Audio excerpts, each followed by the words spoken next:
Stand to Reason's Tim Barnett wants to explain that the Bible is both inerrant and has errors at the same time. This ought to be an interesting exercise in mental gymnastics. Let's get started.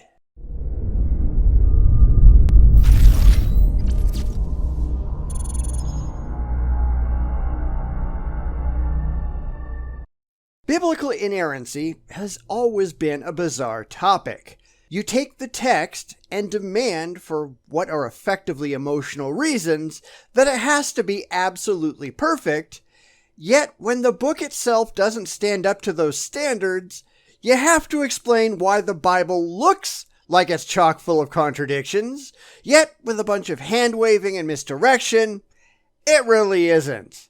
But if it isn't, why does it look like it is? That's what we're going to explore today as Tim Barnett tries to justify his silly beliefs in an error-ridden Bible and why things can't possibly be what they seem. Yet they are. Christians claim that the Gospels are inerrant or without error. Well, some do, but certainly not all. It's a major component of American evangelicalism, for example, but in British evangelicalism, it's rarely even brought up. The more liberal your Christianity, the less inerrancy matters to you. So this is an overblown statement, but since STR is a Baptist group, I guess that's not hard to understand. Yet the Gospels don't agree with each other. Is this a problem?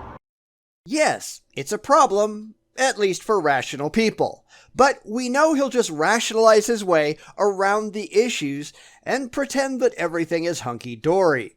It's what religious apologists do. Let's take a look.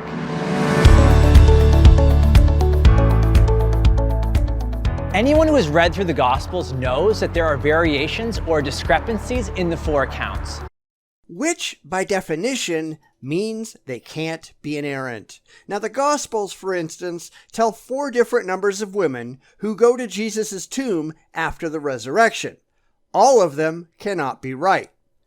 All of them could be wrong. But if even one of them is wrong, then the Bible can't be inerrant. But the apologist, instead of looking at the Gospels to see if they match up with their beliefs, they will take their beliefs, declare them absolutely correct, and then rationalize why the Gospels don't seem to meet their expectations. And instead of changing their expectations, they reinterpret the Bible because their beliefs mean more to them than the actual content of their holy book. It's really just bizarre. The Gospel writers don't all record the exact same thing. There are differences. For example, how many women went to the empty tomb? It seems to depend on which Gospel you read. Well, there you go. It is one of the most blatant examples in the Bible. Now, let's see how Tim gets out of this very clear contradiction. John names Mary Magdalene. Matthew tells us it was Mary Magdalene and the other Mary. Mark says it was Mary Magdalene, Mary the mother of James, and Salome, whereas Luke says it was Mary Magdalene, Joanna, Mary the mother of James, and the other women with them. So no one disputes that there are differences in the 4 gospel accounts. The question is, do these kinds of differences call into question the doctrine of inerrancy? Well, I actually don't think so. There's nothing about the differences, as far as I can tell, that point to a genuine error or contradiction in the text. Except that all 4 report different numbers of women, of course. And if the gospel writers, whoever they might have been, can't even get the small things like this right, how can we trust that they get anything at all right? In fact, most of these discrepancies or alleged contradictions can be easily reconciled. A truly inerrant book wouldn't need to have contradictions reconciled. They just wouldn't have contradictions in the first place. It would be a single narrative told without even the hint of error, and you people wouldn't have to run around trying to explain why all of these clear problems aren't really problems at all. There are some tough ones, sure, but none of them are a slam dunk contradiction. Except all the ones that are. Now, I want to say something that might surprise you. The differences in the gospel accounts actually strengthen my confidence in their authenticity and reliability. Yes, their clear and demonstrable errors somehow strengthen his belief that the Bible is without error, and up is down, black is white, and the flying spaghetti monster is real. Tell us more, Tim. What we find in the four Gospels is exactly what you would expect if they are eyewitness testimony or reporting eyewitness testimony. Eyewitnesses never give the exact same account. In fact, no two eyewitnesses will report the same event in the same way.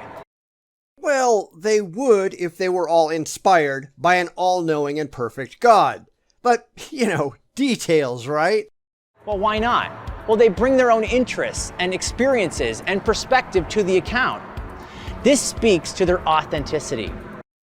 Actually, it points to a giant game of theological telephone. Stories were told among groups of believers with details misremembered and transmitted incorrectly until, as they were written down, you have some things that agree and some things that don't.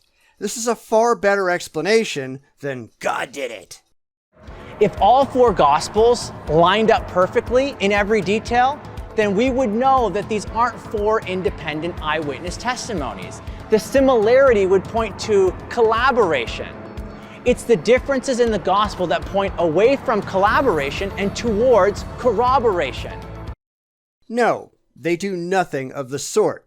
And is Tim going to explain why the Gospels have different numbers of women? Or is he just going to sweep it to the side and pretend it isn't there? Yeah, that's what I thought. These different accounts support each other. The differences actually fill in missing details. So in our example, John says that Mary Magdalene went to the tomb, but he alludes to other women in John 20, verse 2.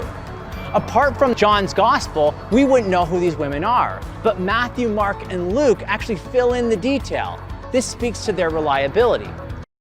That speaks to your gullibility, because there's nothing in the text that suggests that each account is just conveniently forgetting to mention other women who were there. Going strictly with the text, there are errors, but apologists have to go beyond the text to wild rationalizations. It isn't important what they actually said. Here's what they meant to say. Here's the explanation that does away with the contradiction. That doesn't make the contradiction vanish. It just explains why it isn't really contradictory. And where did the explanation come from? Well, it came straight out of their theological asses. They made it up, and you wonder why we don't take these claims seriously. So it's the differences in the four Gospels that actually point to their authenticity and reliability. Except they don't. They do nothing of the sort. And the fact that apologists have to write long explanations, far longer than the passages themselves, for why these aren't the clear and obvious contradictions that they seem to be, is very telling. If they put together a Bible with all of the ad hoc rationalizations that are required to maintain this silly biblical inerrancy belief included, it would be a 5-volume set.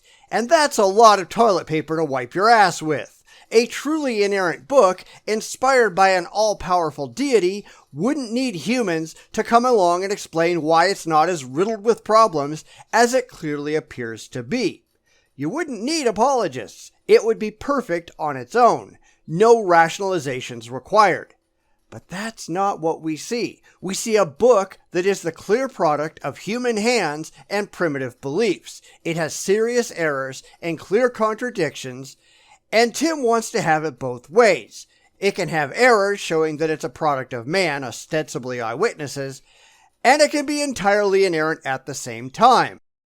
But reality doesn't operate that way. Pick one, Tim. Join reality. But Tim doesn't want to live in reality. He wants to live in his religious fantasy land where things can be both in error and without error at the same time, depending on what day it is, or I guess in his case, which millisecond it is. Because Tim just doesn't care. The facts are not important to him. Only his feelings are. And so long as that's true, the religious are just a laughingstock, and they don't even know that they're being laughed at. But after everything we've seen from the likes of Stands Against Reason, can you really say that you're surprised? I know I can't.